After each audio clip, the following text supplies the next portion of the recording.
Hello and welcome to my channel.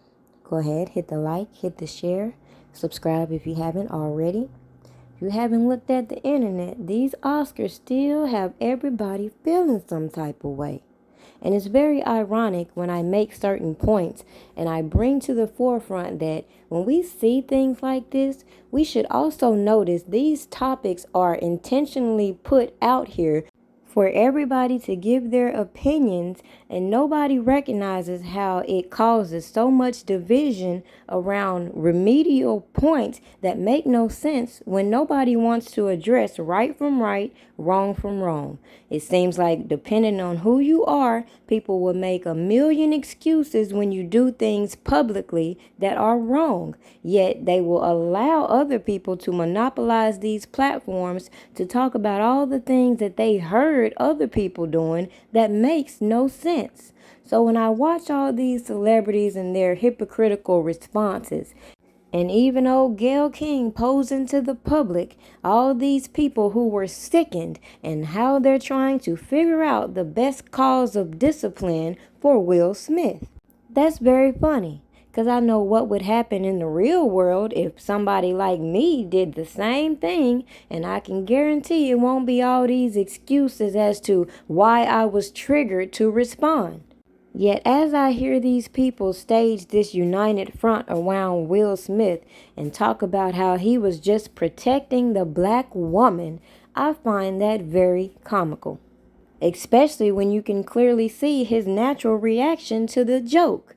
And it's even ironic how all these men have been given these lifestyles. Meanwhile, these women sit in the background and they get all the backlash when their little flings go public. Meanwhile, these men can do anything they want and it's not a problem. So from my perspective, it seems like to me Will Smith was trying to make a point. Now, what you want to take from that point is on you. But again, right is right, wrong is wrong. And I just find it very strange watching certain people with certain allegations put their input, like everybody can't be sickened about the things hiding behind their closed doors. And I'm supposed to take serious these celebrities who know all about the backdoor policies, who now want to come out talking about, see, that's why we need our own platform. We got all these billionaires doing this, and that, but all these people want to juck and jive for the man, knowing damn well why we don't have no solid platforms for people like us, because all these entertainers have been content and complacent making money for other people, and for some strange reason they get this untouchable vibe around them and have to get a dose of reality as to how, no matter how much money you make them, you are replaceable. I keep pausing like I do, I keep flossing like I do, I keep saucing like I do, I keep causing like you do.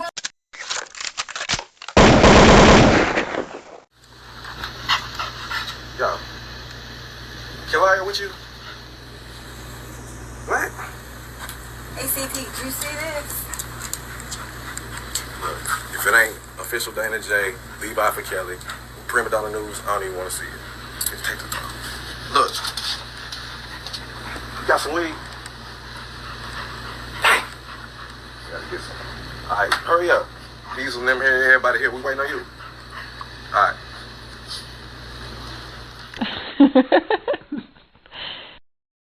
I woke up like this. I woke up like this. I was sickened. I was sickened by the standing ovation. I felt like Hollywood is just spineless, en masse. And it really felt like, oh, this is a really clear indication that we're not the cool club anymore. There was some question today about if anyone else had walked from the audience and done that, they would have been escorted out by security or maybe even arrested. The police asked Chris if he wanted to file charges. They asked Chris, do you want to file charges? And Chris apparently said no, he did not. He doesn't want the hassle. I'd have announced this morning that I was suing Will for $200 million because that video is going to be there forever. It's going to be ubiquitous. You know, that insult is going to last a very long time. If you want to yell from the audience and disapprove or show a disapproval or say something on Twitter or whatever, you do not have the right to walk up on stage and smack somebody in the face because they said words. No, I agree. I think we all agree on that. I just thought, Jim, that it escalated to that. You know what I mean? That it escalated to that level. It didn't escalate. It came out of nowhere because Will has something going on inside him that's frustrated, and I wish him the best. I really do. I don't have anything against Will Smith. He's done great things, but that was not a good moment. It cast a pall over everybody's shining moment last night. A lot of people worked really hard to get to that place and to have their moment in the sun. And to get their award for the really hard work they did, and it is no mean feat to go through all the stuff you have to go through when you're nominated for an Oscar.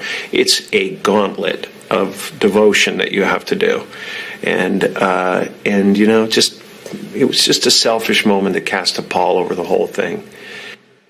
Now, it's one thing for people to give their opinions on what we all saw, which was obviously wrong, and how a man allowed his emotions to override common sense and the character that he's worked so hard to maintain throughout all these years in Hollywood, to let one joke warrant ghetto-ass behavior, especially at an event in which so many people remember how it was so hard for our people to be invited to these things, to go out and perform on these stages like everybody else without having to go through the back door. And all these factors are what real people have to consider when we hear certain hypocrites get on platforms, give their opinion. Meanwhile, the people asking these people these questions conveniently avoid certain questions that will allow you to see why their opinion is not well balanced considering their past themselves.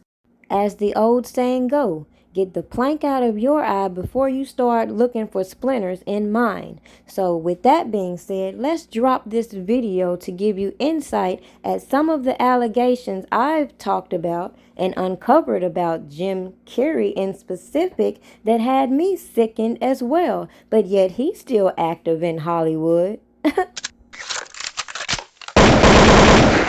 Wrongful death lawsuit was filed against Jim Carrey, accusing him of triggering the suicide of his girlfriend, Catriona White. And the accusations against Jim just got extremely personal. The estranged husband of Catriona White just amended his wrongful death lawsuit against Jim Carrey. Mark Burton says Catriona took her own life because, as he claims, Carrey gave her 3 different sexually transmitted diseases, then lied about it, and when confronted, he dumped her. Engine 88 death investigation. The Irish actress was found dead last September at this home after consuming multiple prescription drugs, including oxycodone and oxymorphone. Miss White overdosed on drugs that were supplied to Mr. Carrey under a bogus name, Arthur King. Well, hold on. Y'all see this shit? So we ain't supposed to keep pointing out all these janky-ass people who were also involved in this case against Robert Kelly, who want to go in the courtroom and act crazy with this janky-ass physician prescribing medicine for individuals, even though he wasn't his physician, even though he clearly said his test result for this herpes was negative and doesn't prove that he himself has the herpes, considering they have his medical records. But yet the good old black community want to sit up here and let the government select 2 people out of all the people they parade in front of you, say they were diagnosed with this disease. They don't take no damn medicine. And the government is allowed to come back and say, well, because these allegations were undisputed, they should stand regardless of common sense. But anywho, it says a lot when you allow a convicted extortionist provide so-called evidence and sit over here and settle all these other celebrity lawsuits behind closed doors. This week, through his lawyer, her estranged husband filed suit, accusing Carrey of trying to cover that up. Mr. Carrey sent a text message to Miss White, who was already deceased for 3 days, trying to claim that his drugs were missing. In response, Jim issued a statement to ET saying, quote, "I will not tolerate this heartless attempt to exploit me or the woman I loved." Back in 2013, in a series of alleged texts attributed to be between Catriona and Jim, she reveals that she discovered, quote, a couple of bumps and wanted to get it checked. Carey allegedly texted back, "It could be from someone before me," followed by a breakup text, "I've come to the end." In response to the STD allegations, a lawyer for Jim tells ET the claim is, quote, desperate and bogus, while Carey himself added, quote, "The real disease here is greed, shameful greed." Now, considering the individuals involved in putting this story out to the public, it could be true, it could be false, it could be embellishments. At the end of the day, the overall hypocrisy of these individuals is what gets me. So when I bring you content, I want you to keep in mind, regardless of what goes on these platforms, the intent of the person bringing it may vary. However, when it comes to me in specific, can only speak for me, I like to give you a well-balanced perspective. Therefore, you can make your own decision as to how you feel about the topic. I will not run with the things being broadcast by mainstream media, nor will I participate in narratives being put out there for malicious intent in order to spin a narrative. So in conclusion, moving forward, when you hear these individuals, whether it's a YouTuber or whether it's your favorite celebrity, there's absolutely nothing wrong with fact-checking the opinions that are being displayed to you. Why? Because we see how so many opinions, rumors, and speculations can lead to a person's downfall for what? So the people who are oppressed by real life situations find themselves at odds with individuals they don't even freaking know on the internet as a result of different perspectives in which each individual should walk away without doing the most.